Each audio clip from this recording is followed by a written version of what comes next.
Optimistis, Calvin Verdonk yakin bahwa NEC Nijmegen tembus kompetisi Eropa musim depan. Bek timnas Indonesia itu yakin bisa membawa NEC Nijmegen tampil di kompetisi Eropa musim depan. Verdonk pun kirim pesan khusus untuk rekan-rekannya. Dia mengingatkan para pemain NEC Nijmegen untuk bermain lepas di sisa laga Eredivisie 2024-2025. NEC baru saja meraih kemenangan dramatis 2-1 atas RKC Waalwijk di Govaert Stadion Sabtu 12 April 2025 dini hari WIB. Kemenangan ini menjadi momen penting bagi tim asuhan Rogier Maier yang perlahan menjauh dari zona degradasi dan mulai mendekati zona play-off Liga Konferensi Eropa. Saat ini, NEC duduk di peringkat ke-10 klasemen sementara dengan 33 poin. Verdonk yakin timnya masih memiliki peluang besar untuk memperbaiki posisi dan lolos ke babak play-off.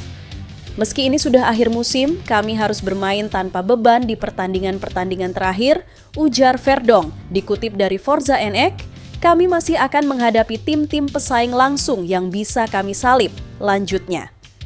Dengan sisa 5 pertandingan di Eredivisie musim ini, Verdonk menegaskan pentingnya tampil maksimal di setiap laga. Dia juga menekankan pentingnya kepercayaan diri untuk mencapai target lolos ke kompetisi Eropa. Kami harus percaya bahwa kami bisa lolos ke play-off untuk tiket kompetisi Eropa. Di sana, apapun bisa terjadi. Siapapun bisa mengalahkan siapapun. Tegasnya. Untuk bisa merebut tiket Liga Konferensi Eropa, NEC harus finish di posisi 6 hingga 9 klasemen akhir. Peluang itu masih sangat terbuka mengingat mereka memiliki poin yang sama dengan Fortuna Sittard di peringkat 9 dan hanya terpaut 1 angka dari Heerenveen di posisi 8. Laga krusial akan dilakoni NEC saat menghadapi Heerenveen di Stadion AB Lenstra pada 27 April 2025. Verdonk dan kolega wajib meraih kemenangan demi menjaga asa tampil di Eropa musim depan.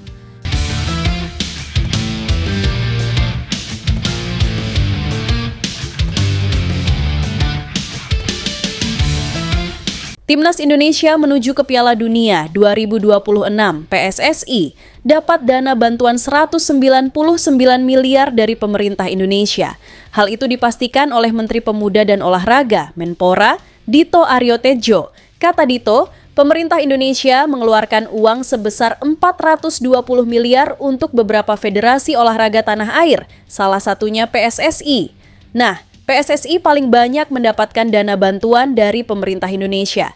Yang terbesar tentunya PSSI yakni 199 miliar rupiah, hampir 200 miliar rupiah, kata Dito. Dito mempunyai alasan pemerintah Indonesia memberikan banyak uang kepada PSSI selama 2025. Kata Dito, PSSI sedang menargetkan timnas Indonesia menuju ke Piala Dunia 2026. Peluang timnas Indonesia masih terbuka lebar untuk ke Piala Dunia 2026 pada tahun ini. Selain itu, dana tersebut juga akan untuk kebutuhan timnas U17 Indonesia yang tampil di Piala Dunia U17 2025 akhir November mendatang.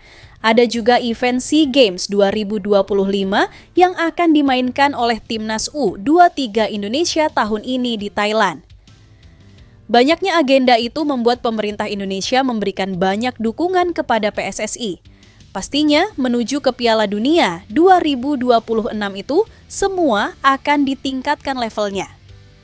Dari 2019 sudah ada sebuah instruksi perihal percepatan transformasi sepak bola dan prestasinya.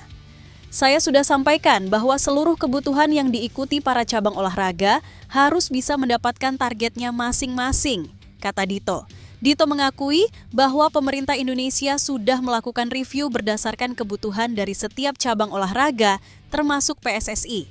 Dari hasil itu, tidak semua cabang olahraga mendapatkan nominal yang sama. Sebab kebutuhannya berbeda-beda dan jumlah atletnya juga berbeda-beda, kata Dito. Jadi semua kami berikan sesuai kebutuhan masing-masing. Insya Allah tidak ada yang kurang. Kalau kurang, pemerintah Indonesia akan membantu melalui BUMN, kata Dito. Sementara itu, Ketua Umum PSSI, Erick Thohir, mengucapkan rasa terima kasih kepada Presiden Indonesia, Prabowo Subianto, yang terus mendukung PSSI.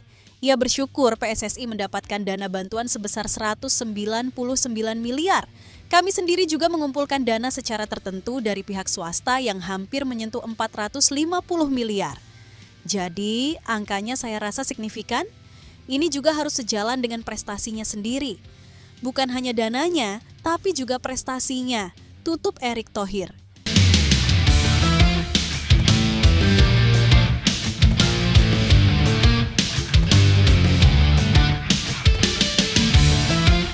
Liga 2 Belgia 2024-2025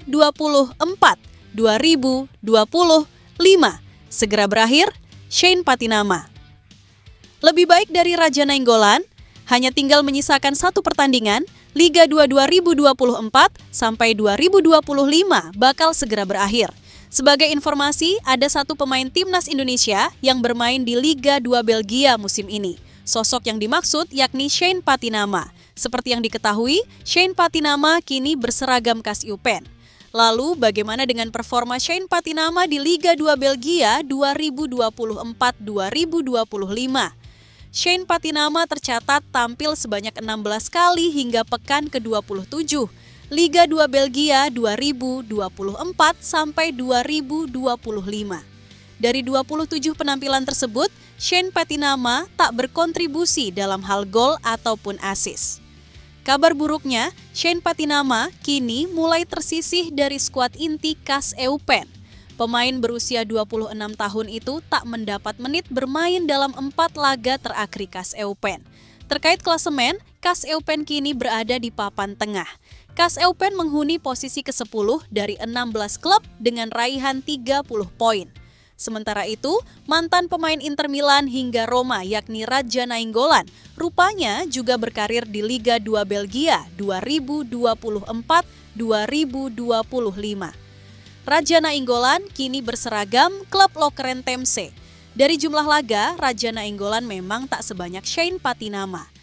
Mantan pemain Bayangkara FC itu mengoleksi 10 penampilan dengan torehan 1 gol dan 2 assist.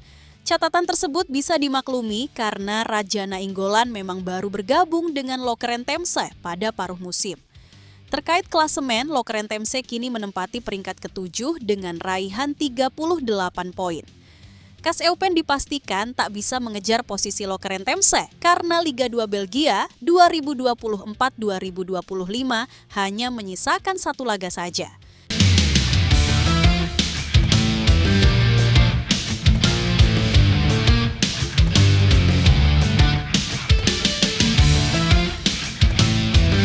PSSI segera bentuk Timnas U23 Indonesia, ditargetkan tembus Olimpiade 2028. Sejatinya, PSSI sudah menunjuk tim pelatih untuk Timnas U23 Indonesia. Pelatih asal Belanda, Gerald van den Burg ditunjuk untuk memimpin Garuda Muda. Baru sosok Frank van Kempen yang ditunjuk PSSI untuk jadi asisten pelatih Timnas U23 Indonesia. PSSI belum merekrut staf lain untuk bekerja membantu Gerald van den Burg di tim pelatih Timnas U23 Indonesia. Pada tahun 2025 sendiri, Timnas U23 Indonesia akan bertanding di turnamen SEA Games 2025. Merah Putih punya tugas berat pada turnamen 2 tahunan tersebut. Pasalnya, Indonesia datang dengan status juara bertahan edisi sebelumnya. Meski begitu, PSSI belum memikirkan ajang SEA Games 2025. Namun, Gerald van den Burg sudah diberi target berat saat ditunjuk sebagai pelatih Garuda Muda. Pelatih asal Belanda tersebut diminta untuk meloloskan Timnas U23 Indonesia ke Olimpiade 2028 di Los Angeles, Amerika Serikat. PSSI sudah menyusun rencana jangka panjang agar sukses meloloskan Timnas U23 Indonesia ke Olimpiade 2028. Rencana akan dimulai untuk persiapan Piala Asia U23 2026. Belum, ini fokus dulu yang nanti malam, ujar Erick Thohir. Lalu juga kita sudah ketemu Coach Gerald untuk membentuk juga tim daripada U23 untuk Olimpiade 2028.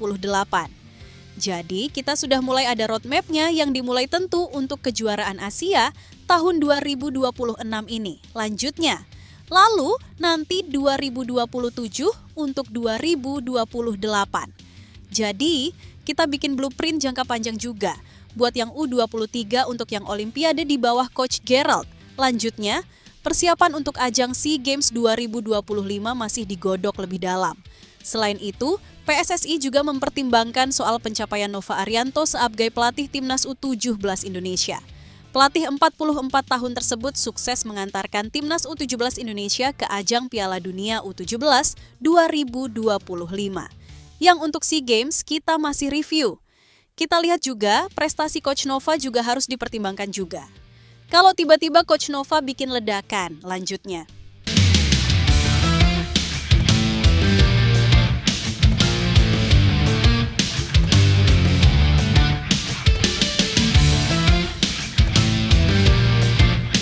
Jawaban Erick Thohir soal permintaan pertahankan Nova Arianto sebagai pelatih Timnas Indonesia U17. Ketua Umum PSSI itu menyatakan masa depan Nova Arianto di Timnas Indonesia U17 bukan di tangannya. Namun, hal itu berdasarkan evaluasi dari jajaran Exco PSSI. Sebagaimana diketahui, pelatih itu baru saja mencapai target bersama skuad Garuda Muda, julukan Timnas Indonesia U17 dengan lolos ke perempat final Piala Asia U17 2025. Hasil itu pun membawa skuad Garuda Asia tampil di Piala Dunia U17 2025. Atas pencapaian itu, baru-baru ini muncul seruan kawal Nova Arianto dari netizen Indonesia. Mereka ingin Nova tetap memimpin Timnas Indonesia U17 di Piala Dunia U17 2025 di Qatar pada November 2025. Saya rasa hak prerogatif pergantian pelatih itu ada di PSSI dan kami punya perhitungan yang kalkulatif. Jadi, tidak mungkin pergantian pelatih ini karena saya sendiri yang memutuskan atau sebagian exco, kami review total, kata Erick Thohir di Jakarta. Erick Thohir pun menyinggung soal pergantian pelatih di Timnas Indonesia Senior dari Shin Tae-yong ke Patrick Kluivert. Menurutnya, pergantian pelatih itu juga dari evaluasi. Ingat, kalau teman-teman media sampaikan, saya akan mereview evaluasi setelah pertandingan Timnas Indonesia melawan Arab Saudi. Bahkan saya bicara kecewa berat hasil dengan Cina waktu pertandingan ada di Cina. Jadi, ini bukan evaluasi mendadak, ujarnya. Jangan selalu terjebak pola pikir yang setback membandingkan satu dan lainnya. Kami harus move on ke masa depan, sambungnya. Erick Thohir menilai keberhasilan Timnas Indonesia U17 di tangan Nova Arianto berkat pembinaan pemain jangka panjang. Hasilnya kini sudah dirasakan meskipun memang tidak instan. Coach Nova juga hasil dari pembinaan jangka panjang bukan 1-2 tahun. Dia sendiri punya inspirasi oleh bapaknya yang pelatih gitu. Nah, saya tidak mau sepak bola nasional ini dikotomi oleh satu individu termasuk saya. Saya pun 2027 selesai masa jabatannya, ucapnya. Erick Thohir pun berharap semua pihak sama-sama membangun olahraga sepak bola secara sehat untuk kepentingan Timnas Indonesia. Dia meminta netizen jangan memecah belah pemain, jangan memecah belah tim kepelatihan, jangan juga menghukum pemain-pemain muda kami dengan tentu ketika kalah langsung disorakin. Kasian ini anak-anak masih U17, katanya. Makanya saya bilang sama Coach Nova matikan sosial medianya. Tidak semua kuat dengan sosial media. Insya Allah saya kuat, tutupnya.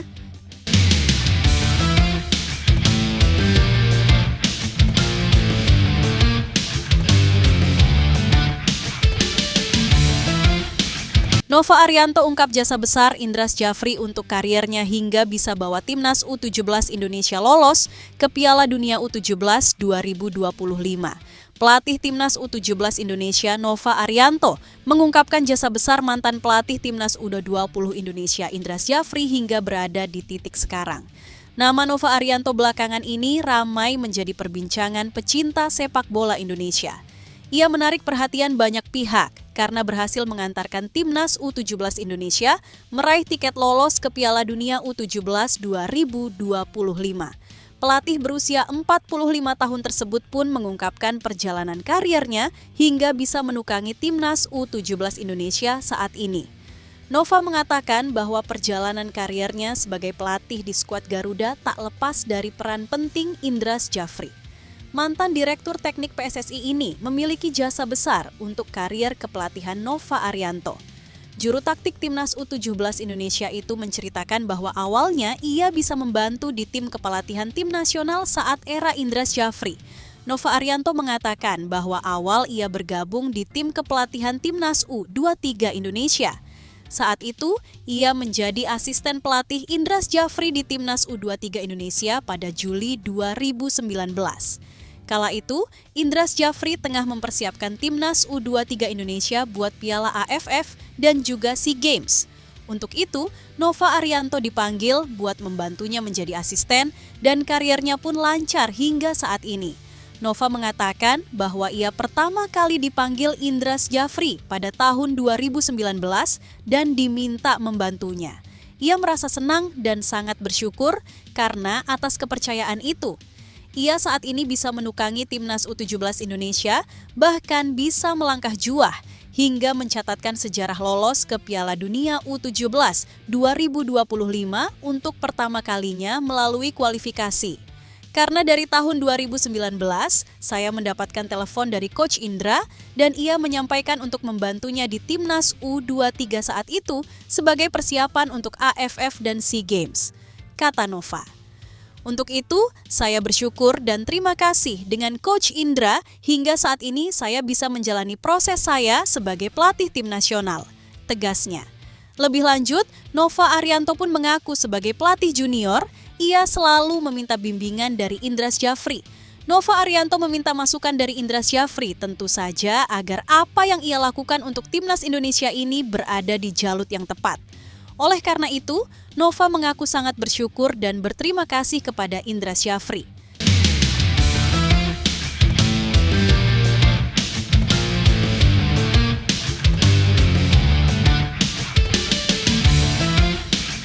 Bek Timnas Indonesia Jay Idzes jadi kapten lawan Manchester United. Tim asal Inggris Manchester United akan menjalani tur ke Malaysia pada 28 Mei nanti. MU akan menjalani uji coba melawan ASEAN All-Star di Stadion Bukit Jalil, Malaysia. Laga ini diprediksi akan menarik karena negara-negara ASEAN akan mengirim perwakilannya. Sementara itu, Kim Sang-sik ditunjuk oleh Konfederasi Sepak Bola Asia Tenggara (AFF) untuk bertugas sebagai pelatih. Pengamat bola asal Malaysia, Kish Sundaresan, menjelaskan bahwa Jay Idzes bisa jadi opsi menarik. Jay adalah kapten untuk Timnas Indonesia dan tim asal Italia Venezia. Menurutnya, butuh bek kelas dunia untuk menunjukkan kekuatan utama Asia Tenggara. Apalagi Indonesia saat ini dalam sorotan positif setelah performa di kualifikasi Piala Dunia 2026. Kita memerlukan seorang pemimpin kelas dunia untuk berhadapan dengan nama-nama seperti Rasmus Højlund dan Joshua Zirkzee, kata Kish Sundaresan dilansir dari kanal YouTube Astro Arena. Selain itu, bek berusia 24 tahun ini bisa sekaligus bertugas sebagai kapten untuk ASEAN All-Star saat melawan Manchester United. Melihat jadwal Venezia, pemanggilan Jay kemungkinan bisa terwujud. Pasalnya, tim berjuluk I Leoni Awati ini menjalani laga terakhir di Liga Italia pada 25 Mei mendatang. Setelah itu, mereka masuk dalam masa libur dan menunggu kompetisi kembali berputar. Sang pemain juga baru akan bertugas bersama Indonesia pada 5 Juni mendatang. Jay dari Timnas Indonesia adalah pusat bek tengah dan kapten ASEAN All-Star pilihan kami. Harapnya, Kish dan rekannya Faiz Gurun memprediksi bahwa ASEAN All-Star akan menggunakan formasi 3-4-3. Mereka menerapkan aturan bahwa masing-masing negara hanya bisa mengirim satu pemainnya. Posisi kiper kepada Junildo milik Timnas Timor Leste. Sementara 3 bek diberikan untuk Jay Idzes, Irfan Fandi, Singapura, dan Jefferson Tabinas, Filipina.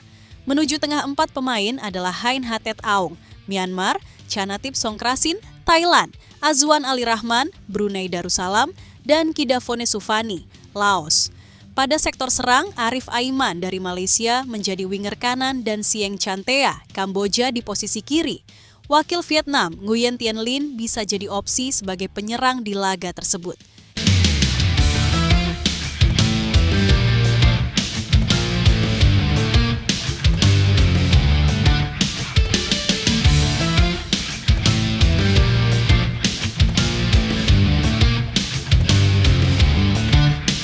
Mungkin Mungkinkah Timnas Indonesia U17 masuk pot 1 drawing Piala Dunia U17 2025? Skuad Garuda Asia, julukan Timnas Indonesia U17, lolos Piala Dunia U17 setelah melaju ke perempat final Piala Asia U17 2025. Evandra Florasta dan kawan-kawan melaju ke perempat final Piala Asia U17 2025 lewat cara brilian, yakni menyapu bersih 3 laga grup C dengan kemenangan berturut-turut. Namun, sekalipun lolos ke semifinal hingga ujung-ujungnya juara Piala Asia U17 2025, Timnas Indonesia U17 takkan masuk pot 1 drawing Piala Dunia U17 2025. Penyebabnya karena FIFA tidak menjadikan pencapaian di level regional sebagai tolok ukur penentuan pot di Piala Dunia U17.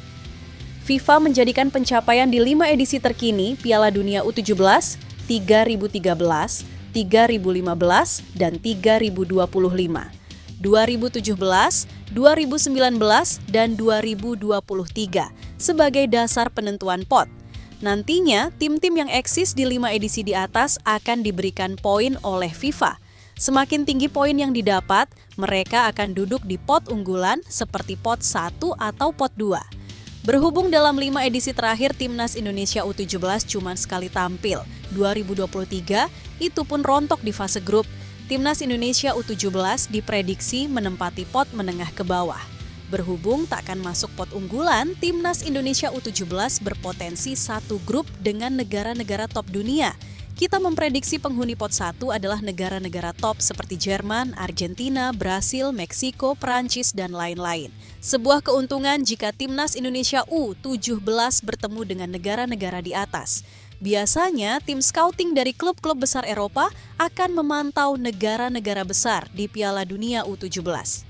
Jika ada pemain Timnas Indonesia U17 yang menonjol saat menantang Brasil, Jerman, atau Argentina, jangan heran ada personel skuad Garuda Asia yang diboyong klub top Eropa.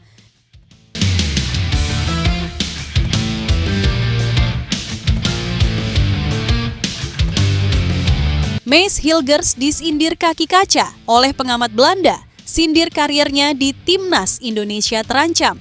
Kondisi fisiknya yang belum stabil menuai berbagai komentar, termasuk sindiran tajam dari para pengamat sepak bola di Belanda. Situasi ini bukan hanya berdampak pada kiprahnya bersama FC Twente dan Timnas Indonesia, tapi juga mempengaruhi nilai pasar sang pemain yang mengalami penurunan cukup signifikan dalam beberapa bulan terakhir. Dalam beberapa bulan terakhir, Mees Hilgers memang sering bergelut dengan masalah kebugaran. Pada bulan Maret lalu, bek tengah berusia 23 tahun ini sempat tampil sebagai starter kala Timnas Indonesia menghadapi Australia. Sayangnya, Mees Hilgers kembali mengalami cedera dan harus absen di laga berikutnya melawan Bahrain. Setelah kembali ke Belanda, ia sempat membela klubnya, FC Twente. Namun, lagi-lagi harus ditarik keluar lebih awal akibat cedera. Pada pertandingan kontra Fortuna Sittard pekan lalu, Mees Hilgers kembali belum mampu tampil penuh. Ia terpaksa meninggalkan lapangan pada menit ke-70 setelah diduga mengalami cedera. Kondisi ini semakin memperpanjang daftar absen Hilgers musim ini yang sebelumnya juga beberapa kali menepi akibat gangguan fisik. Situasi ini mengundang komentar dari sejumlah pengamat sepak bola Belanda. Salah satunya datang dari Jan van Staa dalam program De Oosttribune RTV Oost yang mempertanyakan kondisi kebugaran sang bek. Apakah Hilgers bugar lagi? Ucapnya. Pertanyaan itu dijawab oleh jurnalis Tijmen van Wissing yang mengonfirmasi bahwa kondisi Hilgers memang mulai membaik meski belum sepenuhnya pulih. Sementara itu, pengamat sepak bola Gert-Jan Verbeek mengungkapkan keprihatinannya terhadap kondisi Hilgers. Ia menyebut situasi ini sebagai hal yang menyedihkan. Sungguh mengerikan bahwa dia terus-menerus harus keluar sekitar menit 80. Saya tidak dapat menemukan di mana dia terluka, mungkin ada yang putus atau semacamnya, ujarnya. Verbeek bahkan membandingkan Hilgers dengan mantan bintang timnas Belanda, Arjen Robben, yang dulu dikenal rentan cedera, namun tetap mampu mencatatkan 600 hingga 700 pertandingan di level tertinggi. Menurutnya, jika kondisi Hilgers terus seperti ini, besar kemungkinan karirnya hanya akan bertahan di pertandingan internasional bersama Timnas Indonesia. Jika predikat pemain yang terbuat dari kaca diberikan kepada seorang pemain FC Twente di akhir musim, maka Miss Hilgers akan menjadi kandidat kuat. Tulis dari 20 Insight. Miss Hilgers juga mendapat kritik karena sering mengalami cedera, bahkan sampai disindir seperti pemain yang kakinya terbuat dari kaca. Anda tidak dapat mengandalkannya seperti ini karena ia tidak menyelesaikan pertandingan. Itu juga sangat menyebalkan bagi seorang pelatih, tambah Verbeek. Dampak dari performa dan kondisi fisiknya yang belum stabil tak hanya dirasakan di lapangan. Nilai pasar Miss Hilgers juga mengalami penurunan yang cukup drastis.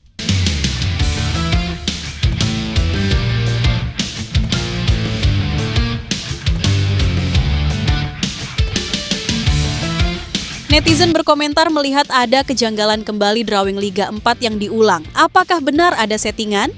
PSSI telah melakukan drawing Liga 4 2020, 4-2025 ulang pada Senin, 14 April 2025, siang. Sayangnya, netizen kembali menemukan adanya kejanggalan dalam proses undian tersebut.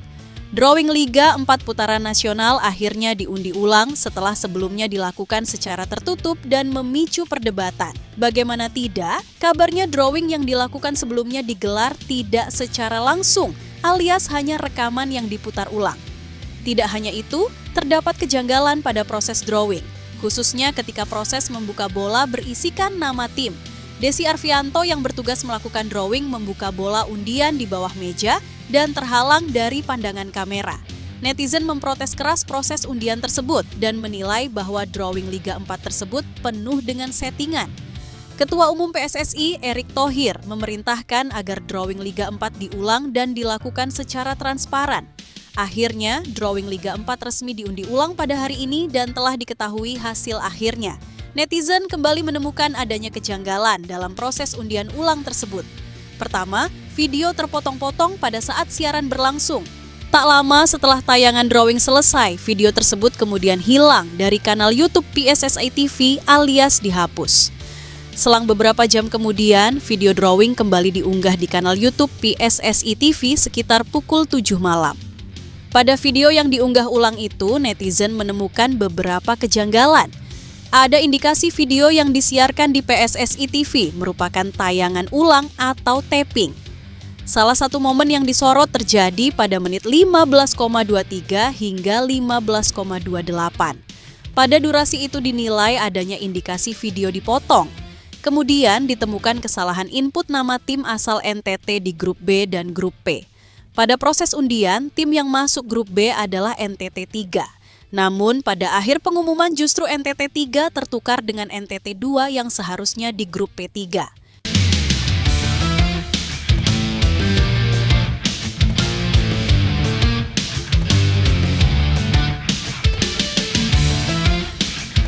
Di luar prediksi, tak berkutik Timnas U17 Indonesia digilas Korea Utara 6 gol.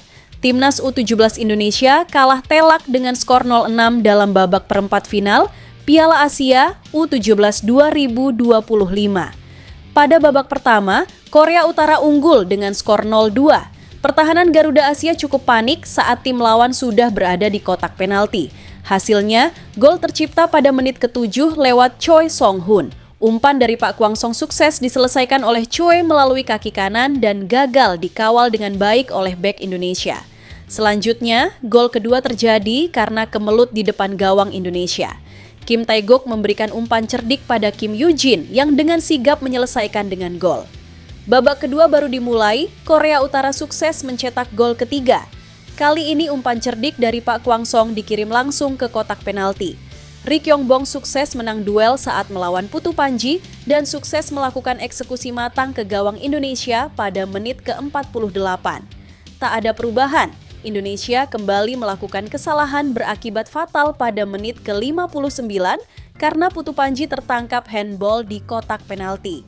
Kim Tae-guk yang jadi eksekutor mengirim bola ke sisi kanan bawah dan gagal dijangkau kiper Indonesia. Masih terguncang, Ri Kang Rim sukses mencetak gol setelah menang duel dengan bek Indonesia A. Ri lepas dari kawalan bek Indonesia dan eksekusi dinginnya sukses menghujam gawang Dava. Tak ingin berhenti, Korea Utara mencetak gol pada menit ke-77. Kali ini Pak Juwon sukses melepaskan tendangan ke arah kiri bawah gawang Indonesia yang gagal diantisipasi dengan baik. Unggul dengan jarak yang cukup jauh membuat Korea Utara semakin nyaman hingga masuk menit ke-80. Skor 0-6 menutup kemenangan Korea Utara dari Indonesia di laga ini. Ini jadi kekalahan perdana Garuda Asia di Piala Asia U17 2025. Sebelumnya, mereka sukses menyapu bersih kemenangan di penyisihan grup C. Korea Utara akan melawan Uzbekistan di babak semifinal.